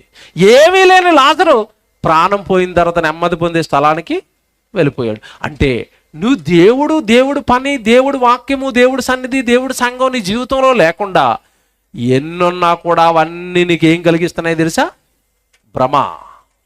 భ్రమ కలిగిస్తున్నాయి. దావీదుకు అన్నీ ఉన్నాయి. ఆ రోజు చక్కగా ఏమండి సింహాసనం, అధికారం అన్నీ ఉన్నాయి. ఇంకా ఏదో కావాలని కోరుకుని పాపము వలన కలుగు భ్రమలో పడ్డాడు. తర్వాత ఏమైంది తెలుసు కదా? దావీదు జీవితం ఏమైంది తెలుసు కదా? సొంత గర్భాన పుట్టిన అబ్షాలోము అనేవాడు ఆ అధికార కాంక్షతో తండ్రి సింహాసనాన్ని కోరుకొని చంపడానికి అనేక మందిని వేసుకుని యుద్ధానికి వచ్చాడు. తర్వాత దావీదు జీవితం మీకు తెలియదు కాదు. ఒక మాట చదివిస్తాను, అంటే ఎంత దారుణంగా తయారైందో దావీదు జీవితం మీకు తెలియాలి కదా. 2వ అధ్యాయం 15వ వచనానికి రండి. 15వ అధ్యాయానికి, సమూయేలు 2వ గ్రంథం 15వ అధ్యాయానికి రండి. 13వ వచనం చదువుతాను చూడండి. 15వ అధ్యాయం 13వ వచనం. ఇశ్రాయేలీయులు అబ్షాలోము పక్షము వహించిరని దావీదునకు వర్తమానము రాగా, దావీదు యెరూషలేమందున్న తన సేవకులందరికీ ఇలాగో ఆజ్ఞాపించెను, అబ్షాలోము చేతిలో నుండి మనము తప్పించుకొని రక్షణ పొందలేము. ఎవరు పారిపోతారట? దావీదు. ఎవరు వస్తుంటే పారిపోతున్నాడు? కొడుకు వస్తుంటే. అంతకుముందు యుద్ధాలు చేశాడు కదా, అంతకుముందు కత్తిపట్టి 10,000 మంది నరికాడు కదా. ఇప్పుడు ఎందుకు సొంత కొడుకు వస్తుండే? మనం రక్షణ పొందలేము, పరిగెడదామని ఎందుకు అంటున్నాడు? అప్పుడు ఎవరున్నారు తోడుగా? దేవుడు అన్నాడు. ఇప్పుడు ఎవరు లేరు? దేవుడు లేడు. కారణం ఏంటో చెప్పాలి. పాపం. మీ పాపాలే నేను మీ మొహం చూడకుండా నాకు మీకు మధ్యగా అడ్డుగా మారిపోయే, గోడగా మారిపోయే అంటాడు దేవుడు. దావీదుని చూడలేకపోతున్నాడంటే పాపం. నేను అడిగితే నేను ఇచ్చేవాడిని కదా. అక్రమంగా ఎందుకు తెచ్చుకున్నావు? అక్రమంగా ఎందుకు సంపాదించావు? ఎందుకు అక్రమాన్ని కొడిగట్టావు? పాపం. శిక్ష వచ్చేసింది, పారిపోతున్నాడు. పారిపోతూ దావీదు జీవితం ఎలా మారిపోయింది తెలుసండి? రాజు జీవితం ఎలా మారిపోయింది తెలుసా? ఇలా చదువుకుంటా మీరు 30వ వచనానికి రండి. 30వ వచనానికి, 30వ వచనం, 15వ అధ్యాయమే 30వ వచనం. అయితే దావీదు ఒలీవ చెట్ల కొండ ఎక్కుచు ఏడ్చుచు తల కప్పుకొని పాదరక్షలు లేకుండా కాలినడకన వెళ్ళెను. అతని యొద్దనున్న జనులందరూ తలలు కప్పుకొని ఏడ్చుచు కొండ ఎక్కిరి. ఏంటంటే ఇది? దావీదు ఏంటంటే ఏడుస్తున్నాడు, చెప్పులు లేకుండా కొండలకు పరిగెడుతున్నాడా? ఆయన పక్కన ఉన్న వాళ్ళందరూ కూడా ఏడుస్తున్నారా? ఏడుపా. ఈ ఏడుపు కారణం ఏంటి చెప్పండి? పాపం. ఎక్కడున్నా రాజును పట్టుకొచ్చి ఎక్కడ కూర్చోబెట్టింది చూడండి. పాపం. కొండల తట్టు చెప్పులు లేకుండా ఏడుస్తూ రాజు పరిగెడుతున్నాడా. ఇంతకీ ఎవరు తరుముతున్నారు అక్కడ? సొంత కొడుకు శత్రువు అయిపోయాడా? అవును. దేవుడు విడిచిపెడితేనండి బాగా వినండి, ఇది మీరు జీవితకాలం గుర్తుపెట్టుకోండి. దేవుడు మిమ్మల్ని విడిచిపెట్టాడా, మీకు పరిస్థితులు అన్నీ కూడా వ్యతిరేకంగా మారిపోతాయండి. ఏది కలిసి రాదు, ఎందులోనూ సుఖం కనపడదు. ఏది చేద్దాం అనుకున్నా మన ఆలోచనలు దేవుడికి భిన్నంగా ఉన్నప్పుడు సమస్తం నీకు వ్యతిరేకం అయిపోతూ ఉంటాయి. దావీదుకి అదే జరిగింది. పాపంలో పడిపోయాడు, పాపంలో భ్రమలో ఉండిపోయాడు. ఆ పాపంలో కఠినమైన పాపాలు, తప్పు మీద తప్పు చేశాడు. ఇదిగోనండి, జీవితం చివరికి ఇలా మారిపోయిందండి. పక్క అధ్యాయం చదువుకుంటే తర్వాత టైం అయిపోయింది. 16 అధ్యాయానికి వెళ్ళేసరికి షిమీ అనే ఒక అనామకుడు ఉంటాడండి. ఒక ఆఫ్టర్ ఆల్ రాజ్యంలో ఒక అనామకుడు ఉండి వచ్చి అంటున్నాడు, దావీదు నీకు భలే జరిగింది, సౌలు కుటుంబీకులందరినీ రాజకాంక్షతో నువ్వే చంపావు కదా, దేవుడు నీకు భలే చేశాడు, భలేగైంది నీకు భలేగైందని ఎవడి రాళ్ళు రువ్వుతూ చీ చీ చీ అంటున్నాడు దావీదుని. ఒక సామాన్యుడు వచ్చి రాజును పట్టుకొని చీ అని అంటున్నాడు. 16 అధ్యాయంలో పక్కనే ఉంటుంది. సెకండ్ ఏంటి పరిస్థితి? ఎందుకు దావీదు అలాగ అయిపోయాడు? పాపము వలన కలుగు భ్రమ చేత దావీదు జీవితం ఏమైంది? కఠినపరచబడింది, శిక్షకు లోనైంది. ఇదిగో బాగున్న జీవితం రోడ్డు పాలైపోయింది. బాగున్న జీవితం ఇంత దారుణానికి దిగజారిపోయింది. దేవుడిని విడిచిపెట్టండి. దేవుడికి భిన్నంగా మనం ఏది చేసినా బాగున్నాం అనుకుంటాం, కానీ అది చివరికి ఏం కలిగిస్తుంది తెలుసా? భ్రమే. అది ఆ భ్రమ విడిపోవడానికి వీగిపోవడానికి కొంతకాలం పడుతుంది. ఈలోపు మనం ఆనందంగా ఉంటాం. తర్వాత అది పాపం అని అందరికీ తెలిసిన తర్వాత పశ్చాత్తాపం, ఆ తర్వాత దేవుడు వేస్తున్న శిక్షకి ఏడవటం, మొత్తుకోవటం. దావీదు పరిస్థితి అదే కదా. ఇక్కడ చెప్తారండి అసలు విషయం. ఇప్పటి వరకు దావీదు ఒక కోణంలో కనపడ్డాడు మీకు. ముగింపులో ఇవి చాలా జాగ్రత్తగా వినాలి. పాపము వలన కలుగు భ్రమ చేత మీలో ఎవడును ఏమవకూడదు అన్నాడు, కఠినపరచబడకూడదు అన్నాడు కదా. చిన్న చిన్న దెబ్బలు దావీదుకు తగలగానే, జాగ్రత్తగా వినండి, చిన్న దెబ్బలు దావీదుకు తగలగానే దావీదు కఠినపరచబడలేదండి. వెంటనే ఇంకా కఠినపరచబడలేదు, ఇంకా తప్పులు చేయాలనుకోలేదు.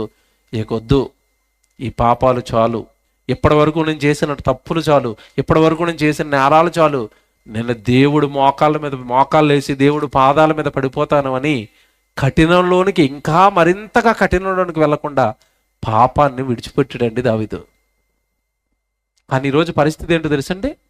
ఎవడైనా ఒక దొంగతనానికి అలవాటు పడ్డాడు అనుకోండి, చిన్న దొంగతనం చేశాడు, పాకెట్ దొంగతనం, 1000 రూపాయలు దొరికాయి, తెచ్చుకున్నాడు, బాగుంది. నెక్స్ట్ ఏం ప్లాన్ చేస్తాడు చెప్పండి? ఒక పాకెట్ కొడితేనే 1000 రూపాయలు వచ్చినాయి అంటే ఏ పార్కులోకి వెళ్ళి 4 జేబులు కొట్టేస్తే 4, 5, 20,000 వచ్చినాయి అనుకోండి, ఇంకెలాగుంటుంది ఇంట్లో?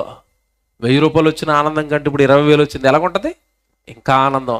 ఏట్రా ఈ 1000, 20 ఏం కొడతాం? ఏదైనా కొంచెం పెద్దది బ్యాంకుకి, ఏదైనా ఏటీఎంకి ప్లాన్ చేస్తే లక్షలు వస్తాయి. అంటే వాడు 1 by 1 పాపం వల్ల కలుగు భ్రమ చేత వాడిని ఏమైపోతాడు? పాపంలో కఠినంగా మరింత పాపం చేయాలని పైకి వెళ్తున్నాడు. దావీదు అలాంటోడు కాదు కదండి, బైబిల్ చదువుకున్నాడు కదా. దేవుడు ఎప్పుడైతే నువ్వు తప్పు చేశావు, జాగ్రత్తగా వినండి, మనకి చెప్తాడండి దేవుడు, మనం పట్టించుకోం. కానీ దావీదు మనలాంటోడు కాదు కదా. నాతాను ప్రవక్తను పంపించి నువ్వు తప్పు చేశావు అనగానే ఏడుపు మొదలెట్టాడండి. ఏడుస్తున్నాడు, బాధపడుతున్నాడు. నేనేంటైతే బుద్ధిహీనంగా అందులో పడిపోయినట్టు, ఆ పాపంలో పడిపోయినట్టు. ఒకటే చెప్తున్నానండి, ప్రసంగం వింటాను మీ అందరికీ. తెలుసో తెలియక మనం అందరం తప్పులు చేస్తామండి. నీతిమంతుడు లేడు, ఒక్కడునో లేడు, ఎవరు నీతిమంతుడు కాదు. కానీ దావీదు జీవితం మనకు నేర్పుతున్నది ఏంటంటే, పడిపోయిన నువ్వు దిద్దుకోవడానికి ఏమైనా ప్రయత్నాలు చేస్తున్నావా? దావీదు చేసింది అదే. ఏమన్నాడు తెలుసండి? ఈ పాపంలో పడిపోయిన తర్వాత, ఈ శ్రమంలోకి వెళ్ళిపోయిన తర్వాత ఒక కీర్తన రాశాడండి. అదే 51వ కీర్తన. ఆ కీర్తనలో దావీదు దేవుడు ఏమని బతిమాలుతున్నాడు చూడండి. ముగించేస్తాను ఇది చెప్పి. 51వ కీర్తన 51వ కీర్తన మొదటి నుంచి చూద్దాం చూడండి. దేవా, నీ కృప చొప్పున నన్ను కరుణించుము, నీ వాత్సల్య బాహుల్యము చొప్పున ఇగో నేను చాలా చేశాను తండ్రి మీకు భిన్నంగా, ప్లీజ్ నా పాపాలను కడిగేరా, నా అతిక్రమాలను క్షమించరా, నా అతిక్రమాలు, నా దోషాలను తుడిచివేయండి. 2, రెండో వచనం అయిపోయింది కదా, రెండో వచనం అండి. నా దోషమును పోవునట్లు నన్ను బాగుగా కడుగుము, నా పాపమును పోవునట్లు నన్ను పవిత్రపరచుము. నా పాపాన్ని కడుగయ్యా, నా పాపాన్ని కడుగయ్యా. తెలుసో తెలియకో బుద్ధిహీనంగా తప్పు చేసేసానయ్యా, ప్లీజ్ నువ్వు వేసిన శిక్షలు నాకు చాలిక నేను తట్టుకోలేకపోతున్నాను, కొంచెం నా పాపాలు కడగవా. నేను చేసినవన్నీ కూడా నీ సన్నిధిలో యథార్థంగా ఒప్పుకుంటున్నాను. నేను మంచోడిని కాదు, తప్పు చేశాను, పాపం చేశాను.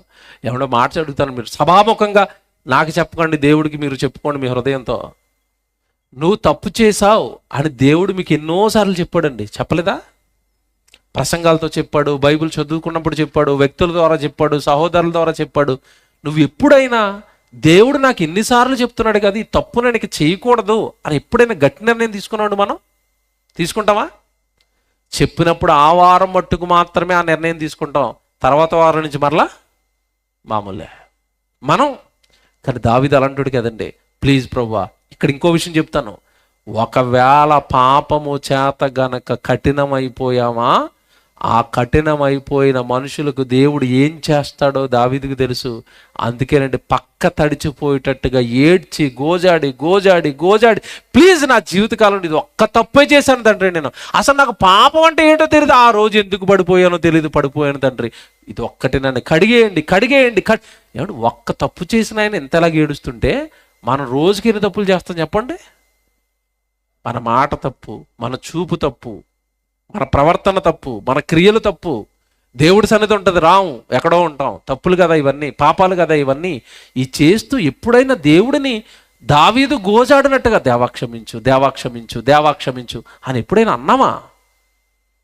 నేను బైబిల్ చదువుకోలేకపోతున్నాను, నేను ప్రార్థన చేసుకోలేకపోతున్నాను, విరివిగా దేవుడి సన్నిధికి వెళ్ళలేకపోతున్నాను, దేవుడికి ఇవ్వలేకపోతున్నాను, దేవుడికి చేయలేకపోతున్నాను. ఒకప్పుడు నా స్థితి ఇది కాదు, నన్ను ఏదో లాగేసింది లోకంలో, పాపం ఏదో, నేను పడిపోయాను, ప్లీజ్ దేవా, ప్లీజ్ దేవా, ఆ పాత స్థితి నాకు కావాలి, మరలా నేను నీ కోసం బాగా బ్రతకాలి, నా పాపాలు క్షమించు అని ఎప్పుడైనా. ఎవరు మేము చాలా సభల్లో మాట్లాడతాం కదండి, చివరిలో ప్రార్థన చేయించుకోవడానికి వస్తారండి. ఏ ఒక్కరైనా మా పాపాలు క్షమించమని తండ్రి కోసం ప్రార్థన చేయండి నా అన్నయ్య, మేము పరలోకం వెళ్ళిపోవాలని మేము మా కుటుంబం ప్రార్థన చేయండి అని ఒక్కరు అడగరండి. సభ అయిపోయిన తర్వాత వరుసగా వస్తారండి, వచ్చి అంటారు మాకు కొంచెం మా అబ్బాయికి పెళ్లి జరగట్లేదు అన్నయ్య, పెళ్లి ప్రార్థన చేయండి, మేము ఇల్లు కట్టుకుంటున్నాం ప్రార్థన చేయండి, నాకు వెన్ను బాగా లాగేస్తుంది ప్రార్థన చేయండి. ముందు వెన్ను లాగుతుంది, తర్వాత కాళ్ళు లాగుతుంది, అది సైడ్ లాగుతాయి. అవి లాగడానికే ఉన్నాయి, వయసు అయిపోగలదు అన్నీ లాగుతాయి. ఈ లాగడాలు గుంజడాల గురించి ప్రార్థనలు తప్ప పరలోకం మేమేమైనా పాపం చేసామేమో, అది పరలోకానికి అడ్డుగా మారిపోయిందేమో. నేను ప్రార్థన చేసుకుంటే దేవుడు వింటం లేదు, వింటే సమాధానం వచ్చేది ఎప్పుడో. పాపం చేస్తున్నాను కనుక దేవుడు నా ప్రార్థన వింటం లేదేమో. కొంచెం నా గురించి ఏమైనా మొరపెట్టండి, మా జీవితం గురించి ఏమైనా మొరపెట్టండి. ఒక్కరు అడుగుతారంటే అసలు ఈ ధ్యాసే క్రైస్తవులకు ఉండదండి. ఎందుకు ఉండదో కూడా కారణం చెప్తున్నాను. ఎందుకు ఉండదంటే, నేను వ్యభిచారం చేయట్లేదు, నేను దొంగతనం చేయట్లేదు, నేను పరిశుద్ధుడినే, రేపు యేసు వస్తే నన్నే ముందు తీసుకెళ్ళిపోతాడు. భ్రమ, ఇదో పెద్ద భ్రమ. దేవుడు పని ఏం చేయట్లేదు, నేను పాపం చేస్తానన్న ఆలోచనే మనకు రాకుండా చేసింది. దీన్నే బైబిల్ అంటది సులువుగా చిక్కులు పెట్టే పాపం. నీకు తెలియకుండానే నిన్ను పాపంలో పడేస్తుంది.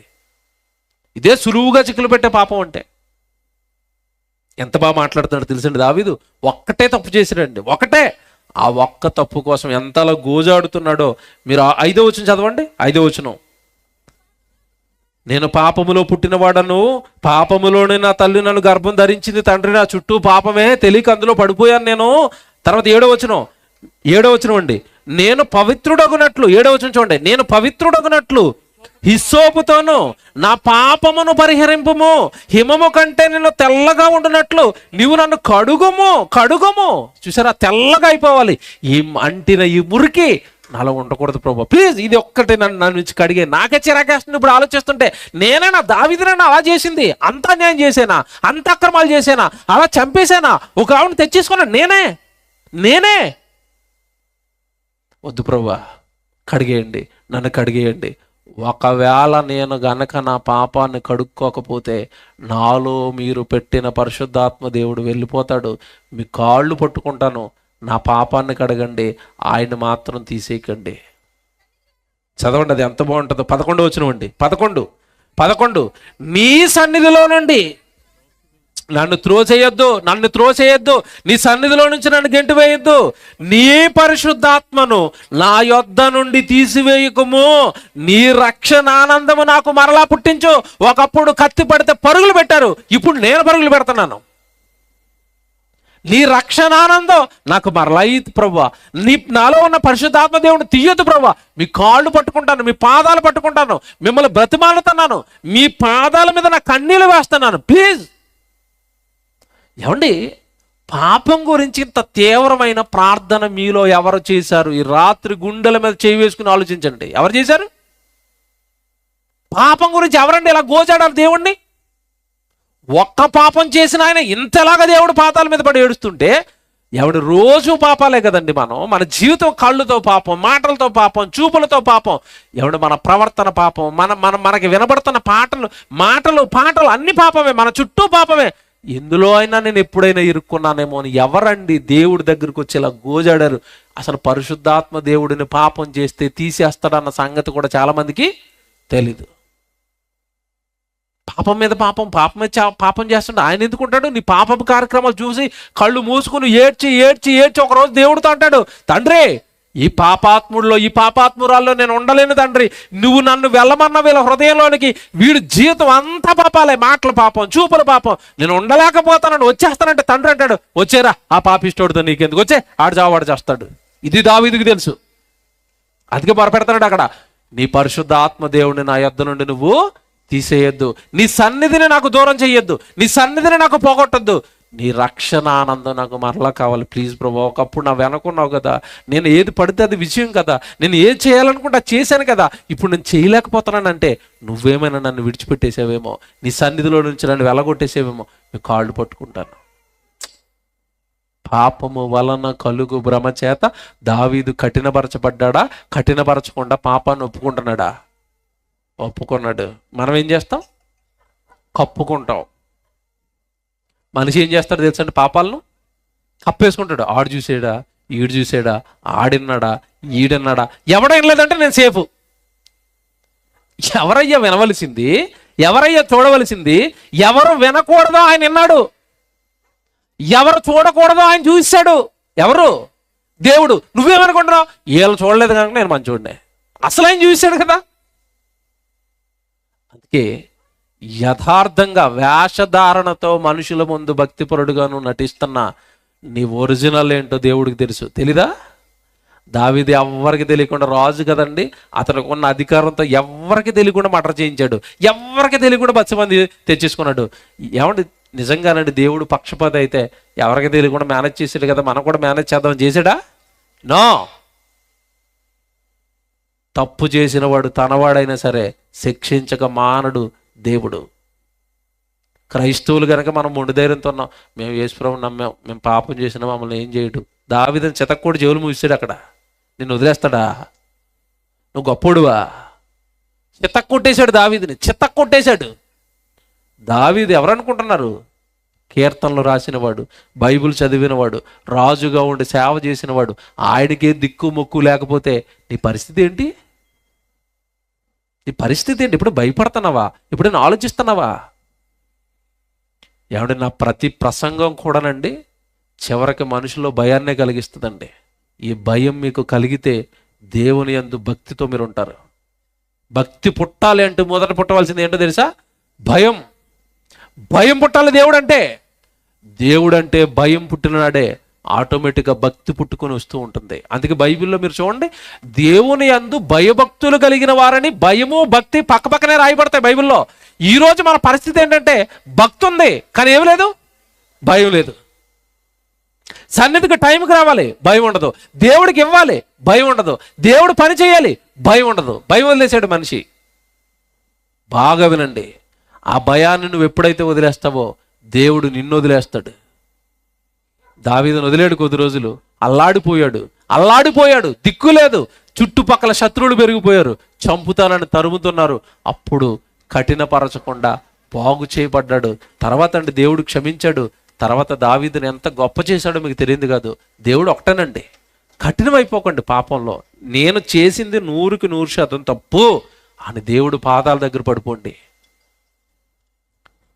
చివరగా మాట, సామెతల గ్రంథం మీరు చదువుకున్న వాక్యపట్నం, సామెతల గ్రంథం 28వ అధ్యాయము 14వ వచనం. అంటే సామెతల గ్రంథం 28వ అధ్యాయము 14వ వచనం, నిత్యము భయము కలిగి ప్రవర్తించువాడు ధన్యుడు, హృదయమును కఠినపరచుకొనివాడు కీడులో పడిపోతాడు. ఎంత బాగా రాశాడు చూసారా?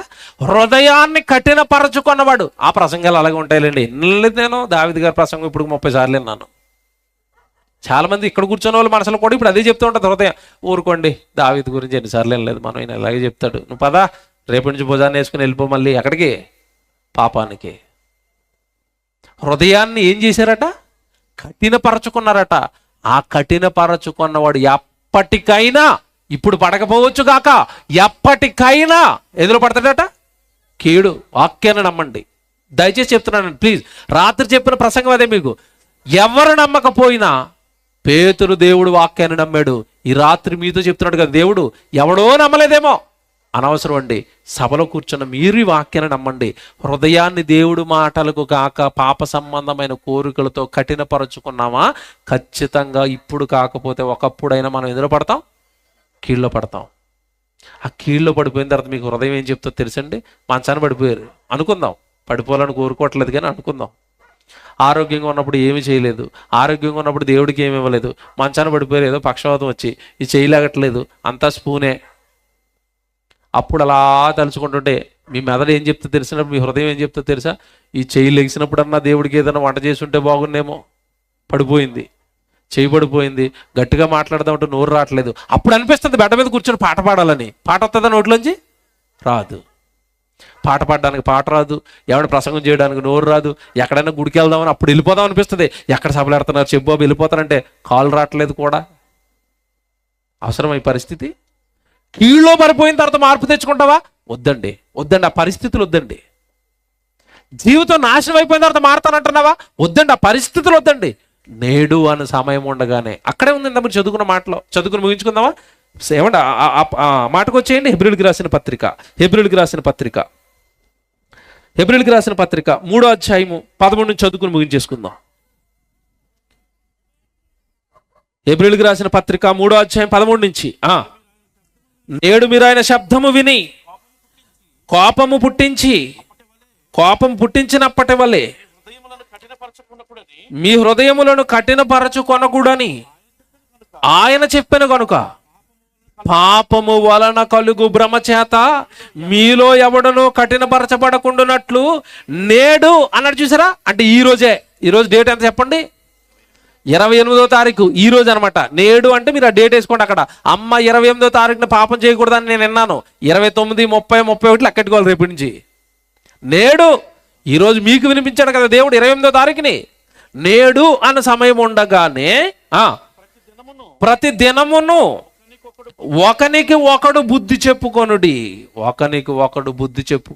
పాపం చేయకండి, పాపంలో పడకండి. పరిశుద్ధమైన పిలుపులో పాలు పంపుల ఆహ్వానం పొందిన వాళ్ళు మీరు కాపాడుకోండి. ప్లీజ్ ఆ పరిశుద్ధతను కాపాడుకోండి, ఆ పవిత్రతను కాపాడుకోండి. పాపం చేయకండి. పాపం కఠినపరచబడిందా? కఠినలు అయిపోయారా? వెళ్ళిపోతామండి. కనుక దావీదు జీవితం నేర్పుతున్న పాఠం, నేను కఠినం అవ్వలేదు, దిద్దుకున్నాను. మీ ముందు ఆయన జీవితం ఉంది, దిద్దుకుంటారా? కఠినంగా అదే పాపంలో ఉండిపోతారా? మీ ఇష్టం. అంతిమంగా పాపానికి వచ్చే జీతం మాత్రం మరణం, నిత్యాగ్ని దండన.